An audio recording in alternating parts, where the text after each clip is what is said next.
Hello, I'm Mantastic and Fantastic, and today I'm going to be talking about the Full Metal Alchemist collab that just has been revealed in Japan. So, I feel like there is a strong likelihood and or possibility that we will get Full Metal Alchemist. Of course, I could be completely wrong, and all this video is just bringing our hopes up for nothing. However, I want to give at least a first impressions on what the collab has to offer in terms of is it worth rolling and is it going to advance power creep. So the main concern I had or have with any collab being released, especially new ones, is that they are going to release cards that are so game-breakingly powerful that they basically somewhat force you to roll in those collabs in order to have these new cards and toys to kind of progress and move forward in the game. Monster Hunter kind of did that to a certain extent, of Diablos kind of being game breaking, but at least Diablos pairings you can get from a friend. It's obviously nicer to have your own, but if you have a Diablos of your own, you have a lot more friends or opportunities in that manner.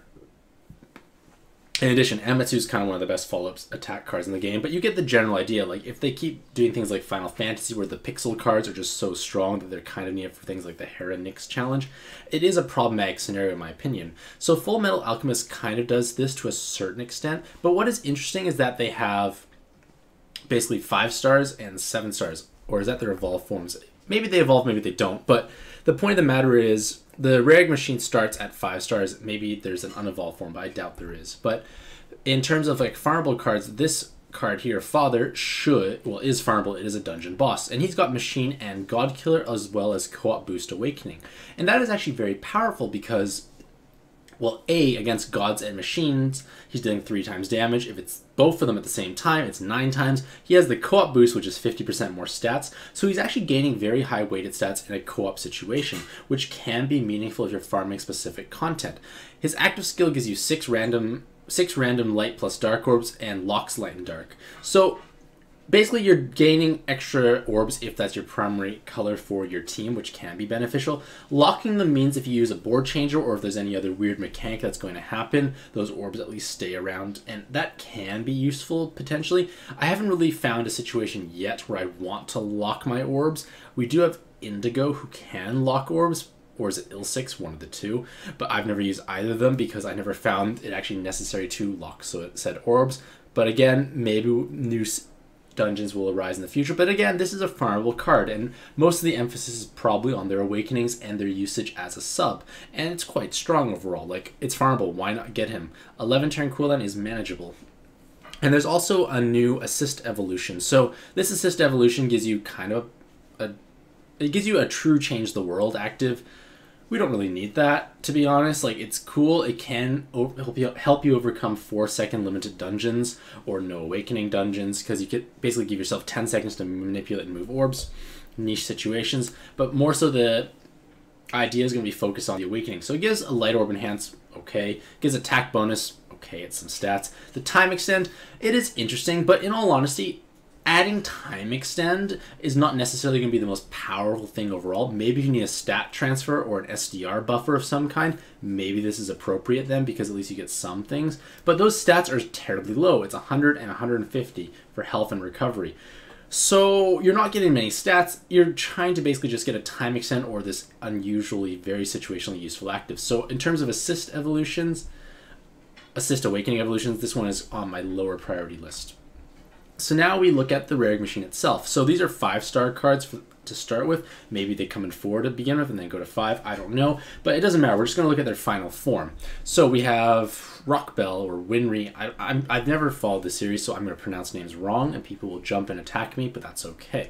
So this active is actually quite interesting. You recover 30% of your maximum health for 4 turns. So unless I'm mistaken, you're gaining 30% of your maximum health every single turn for 4 turns. So let's say hypothetically you had 30,000, or say you had 30,000 health. Every turn you're going to gain 9,000 health back. That's pretty powerful when you think about it. Like, if you're matching just 3 hard orbs and comboing, it may be hard to get to 9,000 even. So getting yourself 30% or about 9,000 health every turn, that's on the low side. Most teams have more than 30,000. So you're getting a large amount of health back every turn. But to make this even more exciting, we have damage reduction for 4 turns, and it doesn't tell me the number as far as I'm aware. Maybe someone can translate that number. But let's say even if it's 30%, you're gaining actually a quite significant amount of survivability. Now, For the most part, damage control, stalling, and those sort of things are not really present in this point in time because we can kind of blast our way through things. But in my opinion, this is probably going to be one of the strongest tools available for stalling and surviving against spawns that cannot be delayed, or you have to wait for whatever reason for like certain voids or status effects to dissipate. So for example, say we're facing Enoch, and Enoch is quite dangerous because for 3 turns you can't match hard orbs and they have resolve, so you can't just follow attack because you can't match the hard orbs. So if you pop something like this Wind Reactive, you are able to basically survive for those 3 turns of hard orbs being unable to match because you're gaining a large heal which you couldn't have gained otherwise, as well as damage reduction to survive even further. So this can be meaningful in that kind of situation. So if more spawns like that impose these restrictions on orb matching, this may be a great way to stall your way through when you're unable to physically match those orbs or orb change them away. Next is Rize Hawkeye, and they're basically granting a lot of recovery for your team, but again, it's not offering any offensive awakening, so it's hard to justify their usage as a sub. Their weighted stats are kind of low, it's nothing special, so we're going to look at their active skill in terms of inheritance options, and they give 3 turns Awoken Bind Heal. Green Odin is still better. Green Odin's kind of common at this point in time, but you get 40 true damage to one target 3 times. So that means if they have a damage void of, say, over 100, you're able, or say even just 50, like anything over 50 gets voided out. This will be ignoring that because you hit 40, and then 40, and then 40. So that can be important for those certain niche scenarios where you don't have a pixel card to punch your way through. It could be a weird true damage button that has, like, weird, this is kind of an unusual active. It's more so I feel like the triple hits is to bypass those voids if you can't use a pixel or a box awakening. More options, why not? Next is Alex Louise Armstrong. So their active skill gives you increased Skyfall chance of enhanced orbs by 50% for 3 turns. So adding enhanced orbs into the mix can be helpful, but again, 5 orb 1 enhanced leader is not often played. We have a lot of other better options for damage boost, so it's kind of hard to justify that component. So we're looking at the Jammer and Poison to Light Orbs. So this is only a 5-turn active cooldown, so if you know you are fighting a dungeon where there's going to be an absurd amount of Jammers and Poisons, it may be beneficial to inherit this active skill. Maybe it can help you out, because again, if you know the board's flooded with those orbs, you can change them away to your primary color. In addition, their Awakenings give you bonus health for the team, and he has reasonably high weighted stats for health at least. So as a sub, weird niche scenario where you might get more health, but again, you probably are better off running other cards that have lots of health. I don't think he's going to necessarily bring enough to the table to justify his usage overall, and niche inherit overall for the most part. And then we have this gentleman here. He has 3 Skillbind resists. Awoken Freja has 2. This guy has 3, so he's a little higher. Oh, what's that dragon? I forgot that dragon's name, but he has 5 and he was farmable. It's like Whaledor, but not Whaledor. I forget their name. So we have a farmable option that can give 5. He has a 6-turn base cooldown. The other card is similar as well, so maybe it's just ease of access, but if you have something like Navi or even anything that has double SPR, it's hard to really see a need to really have 3 Skillbind resists. So hard to use them as a sub. As an active skill for Inherit, it's Orb Unlock plus 1 combo for 1 turn. That's actually reasonable because a lot of Orb Unlocking will alter your board. So sometimes you don't actually want to alter your board, so just being a straight unlock can be useful with a plus 1 combo. Always helpful for combo-based teams. And it has a 6-turn cooldown, so you can utilize this on some cards. Maybe it might provide some value to you, but again, it could be an easy access to Orb Unlocking because this is the lowest rarity from the Rare Machine. He should be reasonably common to roll, so it may be a good chance for you to pick up something that unlocks orbs, because that has meaning and value at this point in time for sure. Next is Lingchow, and they have 100% damage reduction for 1 turn, and then 2 times damage to Wood and Dark for 1 turn. So we can kind of liken this to how Raphael works, at least one of his forms. It provides at least 1 turn of complete immunity to damage, so you survive whatever hit that is, no matter how big it is, you survive, but it doesn't modify your board. Raphael will often, like his unawoken form at least, will change your whole board to hearts and give you the damage reduction, so, or damage ignore completely. So this doesn't alter your board, so that can have merit and value. He also has a Devil Killer, so you may have value using him, but unfortunately his active skill is 18 turns, which is kind of on par with Raphael level, but Again, it's quite a long inherit, but if you know you need to survive one turn and you don't want to alter your board, it can be an option. Not a bad card to have, possibly one of at least. Scar is also another 5-star card, and they reduce enemies' defense to 0 for 1 turn, so this is like Balboa, but then they do dark attack of 50 times dark attack to all enemies. 50 times team's dark attack, so maybe someone can obviously enlighten me in terms of like how that actually pans out, but I feel that it's going to provide you with obviously a Balboa defense break, so that's useful, but it can be a reasonably high damage multiplier because let's say every card in your team has 2,000 attack. You'll have more plus eggs, but let's say 2,000 to keep math simple. That means your team attack is 12,000 times 50 is 600,000. That's a reasonably high damage button. And if obviously you bring subs or plus your things out that have higher weighted dark damage, you might be able to button through things. It can be an option. It seems a little conditional by comparison to, say, Grimjaw in terms of damage output, so hard to say. It's AoE based, so it does hit multiple targets, but start in, you need 1 million, I think, for the Devils. Maybe a bit over 1 million, so I think it's hard to hit that level with this active, so hard to see where it can truly pan out, because it's not quite high enough for certain ranking dungeons, I feel, so that's kind of problematic. In terms of his awakenings, they are interesting. He's got 2 skill boosts, and then he also has skill charge, and skill charge gives him haste if there's a rainbow match from your team. So let's say you have red, yellow, and blue alongside of his purple, green. You match all 5 colors. He gets a personal haste for himself. Now, that can be good for short base cooldowns with other desirable awakenings, but he does not have any other desirable awakenings. He's hastening up a very slow charging active skill, so it's going to be really hard to justify his usage, even as an inherit, because 24 turns is very hard to really achieve. And if you're playing solo and ranking dungeons, that's not going to happen. So it's hard to even value his active skill. It's hard to value his awakenings, hard to value or use him as a card overall. And now we enter the next rarity level. So these cards are all going to be significantly stronger. Now we have for King Bradley. So King Bradley, active skill is 150,000 true damage to one enemy 5 times. So that's 750,000 damage. It's not increased or modified by any way, shape, or form, which is straight 750,000 damage.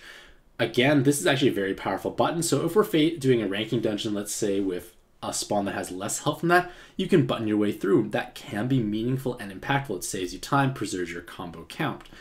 That's an interesting aspect overall, but in a traditional dungeon setting, it has very low value, but it's only a 10-turn cooldown. However, a lot of people start thinking, wow, this is a 7x6 leader that has high multiplier. Can we compare him to Diablos? So let's think of how Diablos works and how King Bradley works. So King Bradley wins out in terms of the active skill because it's a shorter cooldown. You can inherit something over top of it. Obviously, Diablos' active is crazy strong, but oftentimes you never get to actually charge it up, so you never get to make use of him. Since both of these leaders make 7x6 boards, you don't need to own them yourself. Obviously, it's nice to own them, but if you don't, you can piggyback off a friend. In terms of awakenings, relatively similar. They both have a 7 combo, both have guard break, they're both bind immune, they all have a mixture of time extend, skill boost, skill bind resist, so they're very even footing for their awakening. So now it comes down to their leader's skill. So King Bradley has a leader's skill that grants 1.5 times HP and attack for dark cards, as well as 5 times attack when matching 2+ dark combos, all on 7x6. So he peaks out at 7.5 versus Diablos' 8.5 times damage, but King Bradley does not have a combo count associated with it. So that can be important for certain cases, but it also means it could be easier to play. But the thing is, with a 7x6 board, it's not that difficult to make 8 combos. You could probably make 8 combos most of the time. So this loss in damage can be seen as a drawback. But it also means if you're playing more of a mono-color team leader, you are able to effectively justify the usage of heavy orb changers and rows even to spike your damage higher. So for instance, let's say you're playing a dark heavy team, which you should be here, and you want to use Blue Sonya as active, but your team also has lots of row awakenings, let's say hypothetically. You could match those rows still on a 7x6 board, which will deliver massive amounts of damage. So it can have merits as well. Other pairings you could possibly consider are pairing with, say, Dark Metatron. I know Dark Metatron does not give bonuses to King Bradley, but it can work out. You get the health multiplier, so 2.25. You get 1.5 times recovery for everything but King Bradley, but King Bradley has no recovery anyways. He obviously has less attack, but it can be useful to have, say, Dark Metatron style team on a bigger board. It could be beneficial. Other options are Cammy, whose name I can't pronounce, but it's this Godfest exclusive here. She wants you to be above 80%, so it can be a little problematic. You do have a bigger board. You are obviously going down in terms of damage, but your activation consistency will be higher. Plus, you will have a higher multiplier when you're low health to a certain extent, so that can be beneficial as well. Again, it all depends on what you are playing through. So he does have leadership pairing. You still can pair with Anubis if you wanted to, because when you think about it, if you're on a 7x6 board, you're most likely going to have 2 dark combos on the given board, so you are able to trigger your damage. It's a little less than Diabolus, but another thing I want to point out is that King Bradley gives health as a flat conditional. Diabolus gives you a damage reduction when you match 8 combos. That's easy to do on a 7x6 board, but in my opinion, I feel that the damage reduction or the shielding component is stronger than a health multiplier. And this is because as dungeon spawns get stronger and stronger, they're going to start dealing more and more damage. And a damage reduction shield is always going to have more value moving forward because you're reducing higher levels of damage, and it's probably going to outpace the amount of health you are gaining from, say, a 1.5 times multiplier. So as we get harder and harder dungeons with bigger and bigger hits, the health quote-unquote saved from your damage mitigation component could be more meaningful than the health multiplier that's there passively.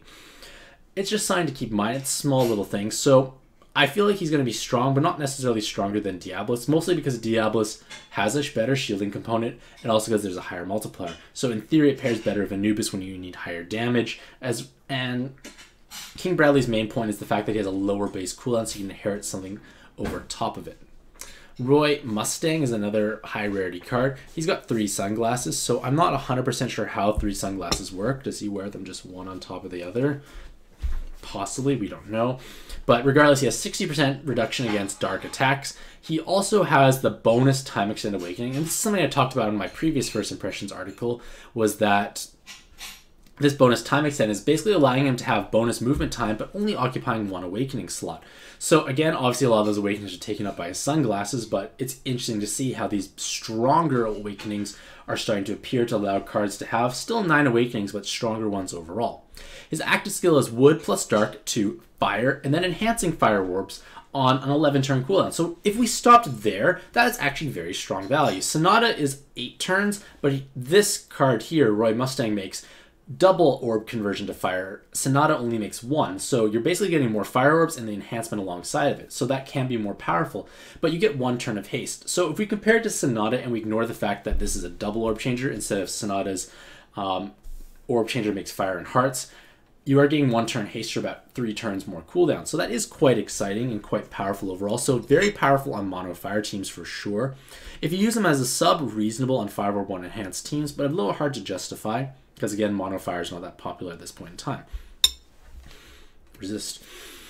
So their leader skill is 3 times attack and recovery for 2 fire combos. So that's a huge amount of recovery. You are going to be able to heal amazing amounts, but the problem is it's not passive recovery. It's conditional. You have to match fire. So you have to basically be dealing damage to a certain extent in order to heal. And that is problematic because you can't stall as feasibly. Even if you don't match the 5/1 enhance for your full multiplier, you are still going to be dealing 9 times damage with double Roy Mustangs. And that's could be enough to push a boss into a dangerous zone possibly, but it's conditional because you need to waste fire orbs and then you don't have fire power, so to speak, for your next turn to sweep it. So that is problematic. This is going to be very orb hungry and very fragile overall.